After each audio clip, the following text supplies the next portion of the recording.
Salut à vous mes frères et sœurs dans le glorieux nom de notre Seigneur Jésus-Christ. J'espère que vous allez bien, j'espère que tout se passe bien pour vous. En tout cas, moi je vais très bien par la grâce du Seigneur Jésus-Christ. Et il faut dire que ça fait plus de 3 mois que je n'ai pas posté de message sur la chaîne Jésus-Christ Elohim. Grâce à Dieu aujourd'hui, je suis là et pour longtemps, je l'espère.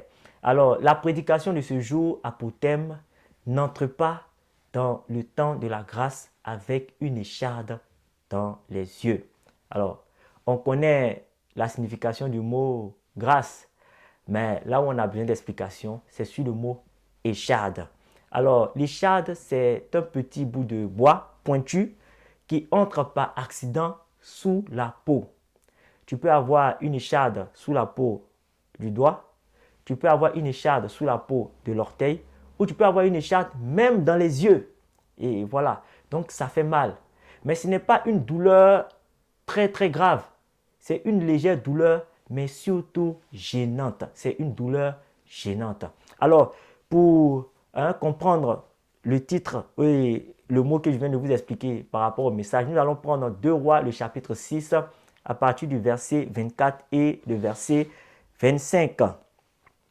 Après cela, Ben-Hadad, roi de Syrie, ayant rassemblé toute son armée, monta et assiégea Samarie. Il eut une grande famine dans Samarie et il la serrait tellement qu'une tête d'âne valait 80 cycles d'argent et le quart d'un câble de fiente de pigeon 5 cycles d'argent.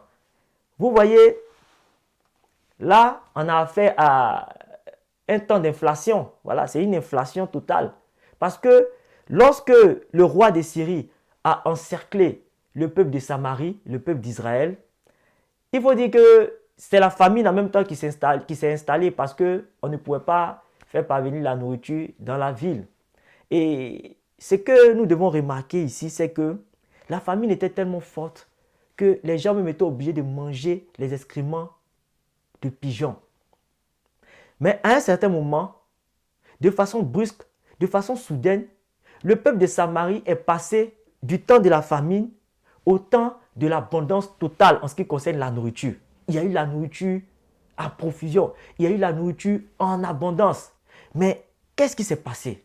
En fait, lorsque l'armée syrienne a envahi la ville de Samarie, à un certain moment, ils ont entendu des bruits de chars qui arrivaient, des cavaliers qui arrivaient.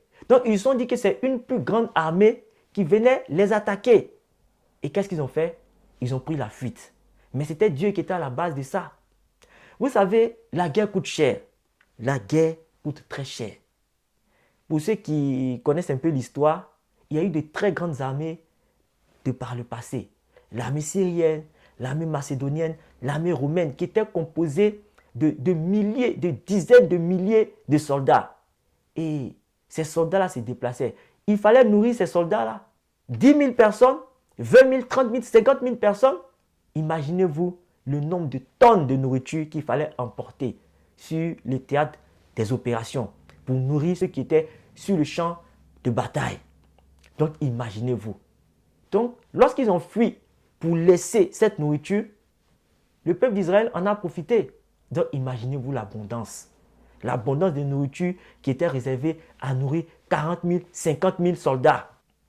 Mais ce que je peux vous dire avec assurance, c'est que pendant cette période d'abondance où il y avait la nourriture, pendant que le peuple mangeait, il y avait une personne dont je suis sûr qui avait une écharde, non pas sur le doigt ou dans le doigt, non pas enfoncée dans l'orteil, non pas dans les yeux, mais une écharde profondément enfoncée dans le cœur. Il s'agit de la femme qui a mangé son enfant pendant la période de famine. Oui, je suis sûr que au temps de l'abondance, cette femme a regretté cela amèrement. Oui, elle a regretté amèrement. Nous allons lire cela dans le verset 28 et le verset 29 du même chapitre 6. Qu'est-ce que le verset 28 nous dit? Et le roi dit, qu'as-tu? Elle répondit, la femme, cette femme-là m'a dit, donne ton fils, nous le mangerons aujourd'hui et demain nous mangerons mon fils. Nous avons fait cuire mon fils et nous l'avons mangé.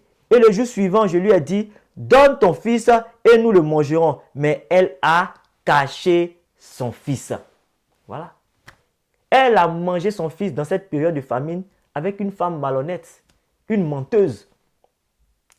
Mes frères, mes sœurs, cette histoire doit nous parler. Cette histoire doit nous enseigner. Je vous parle à vous, mes frères et sœurs en Christ. Cette période de famine que vous traversez, oui, toi mon frère, toi ma sœur, cette période d'épreuve que tu traverses ne doit pas te pousser à manger ton enfant. Ton enfant, c'est ton salut. Ton enfant, c'est ta consécration. Ton enfant, c'est la race des élus à laquelle tu appartiens. Manger son enfant, c'est se laisser gagner par le découragement. Manger son enfant, c'est succomber aux tentations de toutes sortes. Manger son enfant, c'est se laisser prendre ou se laisser corrompre. Manger son enfant, c'est se compromettre. C'est la compromission.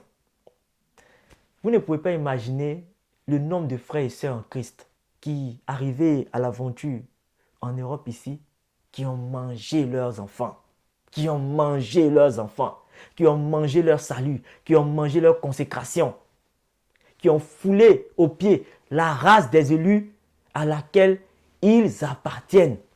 Il y en a tellement. Toi qui résistes en ce moment, toi qui es toujours dans la résilience, laisse-moi te dire que le temps fixé par Dieu pour ta grâce, pour vers son accomplissement. Mais la question c'est, entreras-tu dans ce temps-là avec une écharde sous le doigt, une écharde dans les yeux qui va te rappeler ton manque de patience, ton manque de continence, ton manque de résilience, ton manque de résistance? Ou entreras-tu dans ce temps de bénédiction, dans ce temps de grâce avec la paix, avec la joie, avec vraiment cette paix de l'esprit que tu auras parce que tu auras su résister, tu auras su patienter. Il y a des choses que nous faisons en période de famine qui nous rappellent toujours, qui ressortent toujours dans nos pensées lorsque nous sommes dans l'abondance. Dieu a déjà signé cet arrêt.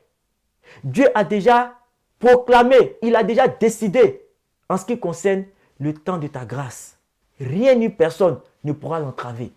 Rien ni personne, je te dis, rien ni personne ne pourra l'entraver. Tu entreras dans ce temps de grâce, dans ce temps de bénédiction.